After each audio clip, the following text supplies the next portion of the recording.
강원도 강릉으로 체험학습을 떠났던 고등학교 3학년 남학생 10명이 펜션에서 쓰러진 채 발견됐습니다. 3명은 목숨을 잃었고 나머지 학생들은 위중한 상태입니다. 밤사이 강릉과 원주 병원에서 고압 산소 치료 등을 받았는데 조금 호전된 학생도 있지만 대부분의 학생들이 여전히 의식을 되찾지 못하고 있습니다. 네, 현장에서는 지금 정확한 사고 원인을 밝히기 위한 경찰과 국가수 등의 조사가 이어지고 있고요. 학생 5명, 또 2명이 각각 있는 병원 2곳에서는 오늘도 상태가 나아질 때까지 고압 산소 치료를 계속합니다. 안타까운 이번 사고 현재 상황을 지금부터 전해드리도록 하겠습니다.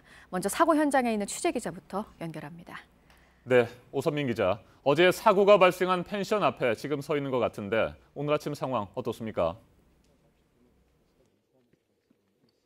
네, 그렇습니다. 지금 제가 서 있는 곳은 사고가 난 펜션 입구 쪽입니다. 어제에 이어 오늘도 진입로부터 경찰 통제선이 설치돼 펜션 가까이 가진 못하는 상황인데요.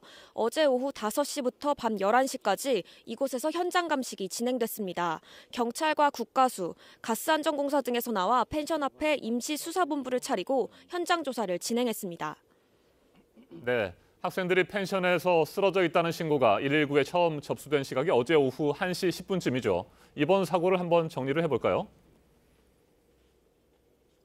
네, 강원도 강릉 경포대 부근에 위치한 이곳 펜션에서 사고 신고가 접수된 건 어제 오후 1시 10분쯤입니다. 2층 201호 객실 안에서 10대 학생 10명이 쓰러진 채 펜션 주인에 의해 발견됐습니다. 펜션 주인은 곧바로 119에 신고했습니다. 모두 의식을 잃은 채 쓰러져 있었고 입에 거품을 문 상태였습니다. 곧바로 시내병원 3곳으로 나뉘어 옮겨졌는데요. 안타깝게도 현재까지 3명이 숨졌습니다. 학생들이 묵은 2층 객실은 안으로 들어가면 위에 한 층이 더 있는 복층 구조인데요. 학생 10명 가운데 4명은 2층 거실, 2명은 2층 방, 나머지 4명은 복층 방에서 발견됐습니다. 네, 가스에 중독됐을 가능성이 현재로서는 가장 높은 것으로 보이는데 사고의 정확한 원인 아직까지 확인되지 않았습니까?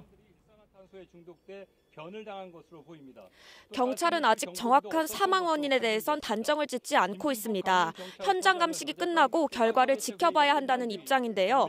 하지만 신고를 받고 현장에 출동한 소방대원이 펜션 안 곳곳을 측정해보니 150 ppm 농도의 일산화탄소 수치가 나왔습니다. 허용 기준치보다 3배나 높은 가스가 검출된 겁니다. 또 베란다에 설치된 보일러 본체와 연통이 떨어져 있는 모습이 발견됐습니다. 보일러를 작동하면서 나온 가스가 이곳으로 빠져나왔고 발코니와 객실 문틈 사이로 새어 들어온 게 아닌가 추정해 볼 수 있는 대목입니다. 경찰은 이를 근거로 가스 누출이 사고의 직접적인 원인인지 확인하고 있습니다. 네, 어젯밤 강릉에서 정부 차원의 긴급 대책 회의가 열렸다고 들었습니다. 앞으로 사고 수습 어떻게 진행될까요? 네, 어젯밤 9시 강릉시 농업기술센터에서 이번 사고와 관련된 긴급 대책회의가 열렸는데요. 정부와 경찰, 소방, 가스안전공사 관계자 등이 참석했습니다. 이곳에서 피해자 지원 대책이 논의됐는데요. 1인당 300만 원 내 의료 지원과 500만 원 내 장례 지원, 합동 분향소 운영 등을 검토했습니다. 또 펜션 인허가 절차와 안전관리 이행 여부 등을 확인하기로 했습니다. 사고수습본부는 강릉시청 상황실에 마련됩니다. 향후 수습 상황에 대한 소식도 이곳에서 전할 예정입니다. 지금까지 강릉시 저동 사고 현장에서 JTBC 오선민입니다.